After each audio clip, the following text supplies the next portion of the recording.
Uh, I have a question, Supriya ji. जी। And TV 9 से एक सवाल भेजा गया है। जी। उनका सवाल है कि मौलाना साद से संबंधित सवाल है कि उनको कई दिनों से ये दिखाया जा रहा है कि वो गायब हैं और टेलीविजन शोज होते हैं और ये पूछा जाता है कि आखिर कब सरकार उन्हें गिरफ्तार करेगी। आनन फानन में विड्रॉ करी गई। हमारी मांग है कि वो रिपोर्ट पब्लिक करी जाए और उसी रूप में पब्लिक करी जाए जैसे वो पहले थी, क्योंकि उसमें बिल्कुल सही उदाहरण थे और उसमें से एक उदाहरण ये भी था कि कैसे एक पर्टिकुलर कौम के खिलाफ एक पूरी मुहिम चलाई गई फेक न्यूज के कोमल माध्यम से। जी पूछना चाहती हैं। कोमल पूछ रहे हैं सवाल। जी नमस्कार मैम। एंड मैम मेरा दो सवाल है। सबसे पहला सवाल है कि थोड़ा हटके है वो सवाल। Bureau of police research and development ने रिपोर्ट पब्लिश की थी। एक नेशनल गाइडलाइंस था कि पुलिस फोर्स के लिए के फेक न्यूज के ऊपर, जिसका एक ही उद्देश्य था पुलिस को बताना कि किस तरीके से असली न्यूज को पहचाने और उस न्यूज के को सही तरीके से उसका जांच किया जाए और उसके खिलाफ कार्रवाई किया जाए। क्योंकि हम एक उदाहरण ले सकते हैं कि तबलीगी के बारे में किस तरीके से उसको विलेन बनाया गया था उस रिपोर्ट को, और सरकार ने उसे घंटों के अंदर वापस ले लिया था। तो आखिर ऐसा क्यों हुआ? आपका इसके ऊपर क्या राय है? मैं चाह तो रही थी कि पहले मैं सिर्फ माइग्रेंट लेबर पे क्वेश्चंस ले लूं और उसके बाद इस पर लूं, पर आपने बहुत अहम मुद्दा उठाया है तो सवाल जरूर आपका इसका जवाब दूंगी।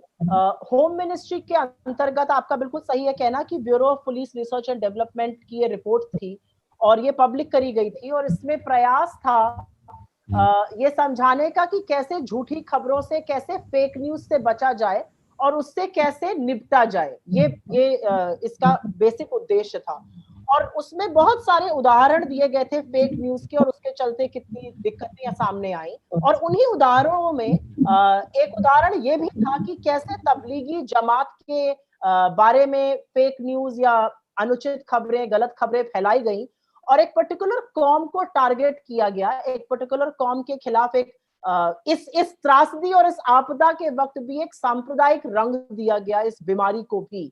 और ये बिल्कुल सही कदम था उस रिपोर्ट में। और क्योंकि शायद, और मैं राजनीति के बिना बोल रही हूं, उससे विभाजन की कार्य हो रहा था, उससे विषाक्त फैलाया जा रहा था, तो शायद सरकार को लगा कि ये तो अनुचित हो गया है और आनन फानन में वो रिपोर्ट विथड्रॉ कर ली गई। और उस रिपोर्ट के विड्रॉल के लिए ना कोई रीजन दिया गया है कि क्यों विड्रॉल करी गई है या क्या है। मेरा तो अपना मानना है क्योंकि उससे राजनीतिक लाभ नहीं हो रहा था और राजनीतिक नुकसान हो रहा था, असलियत सामने आ रही थी, इसलिए आनन फानन में विड्रॉ करी गई। हमारी मांग है कि वो रिपोर्ट पब्लिक करी जाए और उसी रूप में पब्लिक करी जाए जैसे वो पहले थी, क्योंकि उसमें बिल्कुल सही उदाहरण थे और उसमें से एक उदाहरण ये भी था कि कैसे एक पर्टिकुलर कौम के खिलाफ एक पूरी मुहिम चलाई गई फेक न्यूज के माध्यम से। I have a question, Supriya ji. जी। एंड टीवी 9 से एक सवाल भेजा गया है।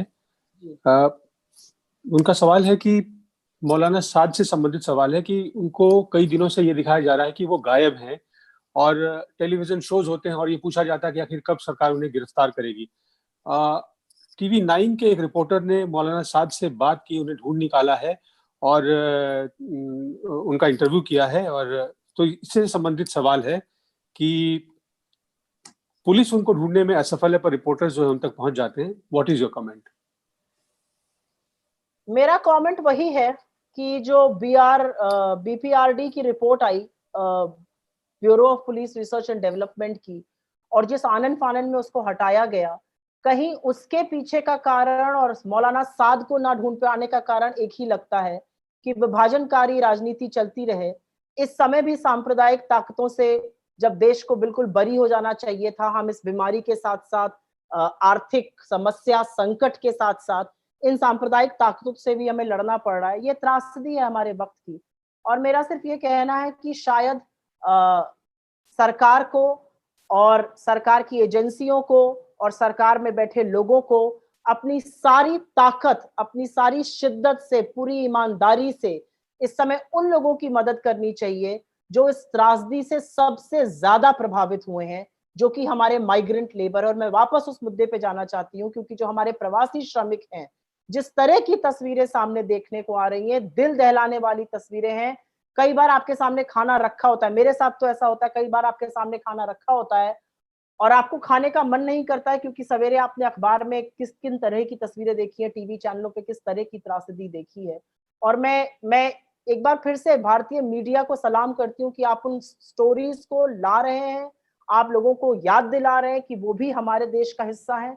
तो जरूरी है कि सरकार अपनी विफलताओं पर पर्दा डालने के लिए बेकार की और जो गैर जिम्मेदाराना चीजें हैं वो ना करे, विभाजनकारी राजनीति ना खेले, कोरोना से पूरी तरह से लड़े, टेस्टिंग करे और अर्थव्यवस्था को सुधारने का काम करे और श्रमिकों पर विशेष ध्यान दे।